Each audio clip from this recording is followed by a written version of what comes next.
This is my 5 audience.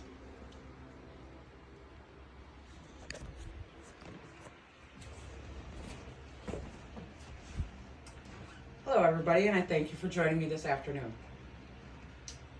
What if I told you that breakfast is not the most important meal of the day? That would go against everything you learned about nutrition since kindergarten, right? And it might even confirm some things you've learned in your own personal life that, hey, I can skip breakfast and I'm great, right? Wrong.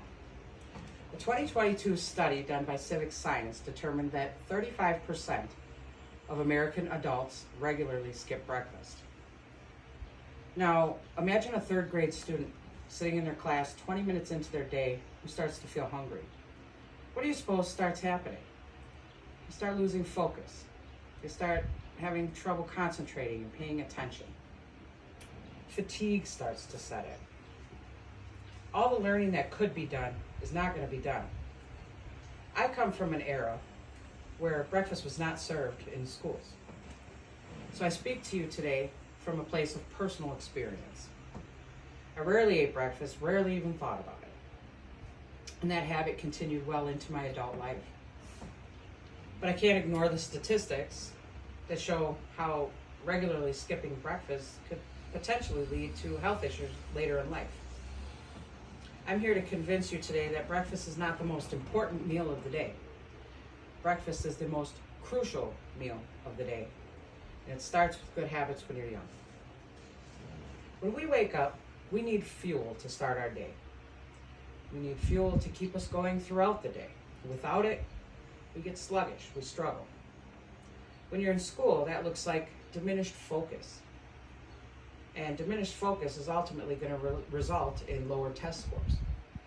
A 2023 article published by the pediatrician-powered healthychild.org states kids who eat breakfast the morning before a standardized test have significantly higher scores in reading, math, and spelling than those who do not.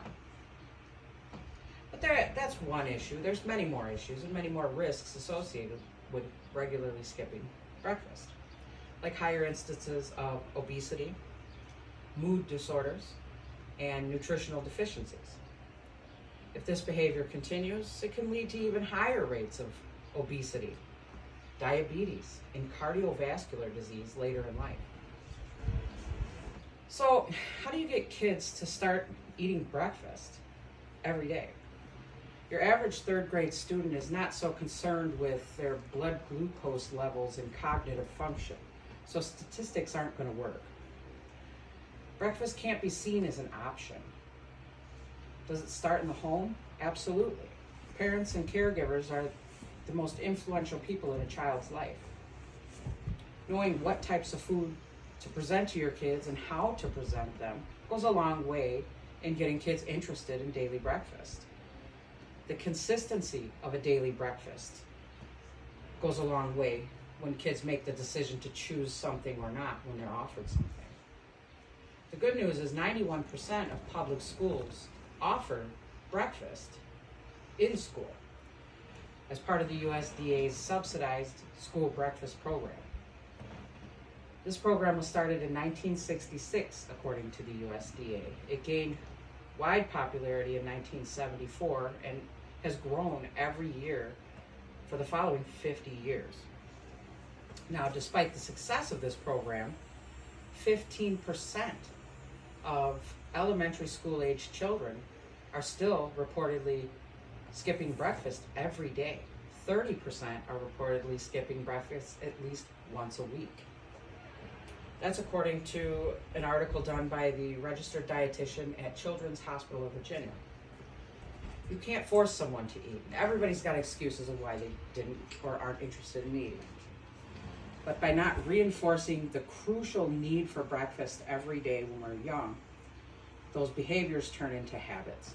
And before you know it, you're an adult struggling with health issues that may have been fueled by regularly skipping breakfast early in life. It's not a simple fallacy, the evidence is all around us. So I leave you with this. Telling kids breakfast is the most important meal of the day is not enough. Parents and teachers alike must contribute and reinforce daily breakfast, whether the kid's in school or not. Kids who consistently eat breakfast every day turn into adults who consistently eat breakfast every day. And if you're like me and it's too late to start young, start now. Thank you. Yay!